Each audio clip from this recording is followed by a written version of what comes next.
चलते हैं question number 17 की तरफ, जिसमें हम लोग देखेंगे कि अगर दो वेक्टर्स की डायरेक्शन को ऑल्टर किया जाए या रिवर्स किया जाए तो उनका रिजल्टेंट क्या आएगा। आइए देखते हैं। If all the components of the vectors a1 and a2 were reversed, how would this alter a1 cross a2।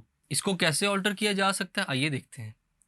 अगर तमाम कंपोनेंट्स वेक्टर a1 के और a2 के उनको रिवर्स किया जाए तो दोनों की डायरेक्शंस भी क्या हो जाएंगे स्टूडेंट्स, रिवर्स।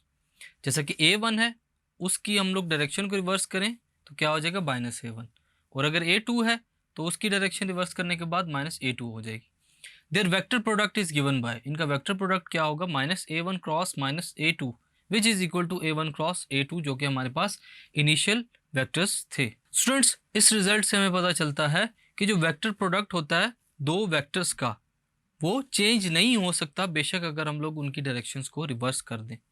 तमाम कंपोनेंट्स के अगर हम लोग डायरेक्शंस को रिवर्स करते हैं स्टूडेंट्स तो उसके वेक्टर प्रोडक्ट पर कोई फ़र्क नहीं पड़ेगा। सो स्टूडेंट्स, इस क्वेश्चन में हम लोगों ने देखा कि वेक्टर्स की अगर डायरेक्शंस को अपोजिट किया जाए तो उसके रिजल्टेंट पर फ़र्क नहीं पड़ता।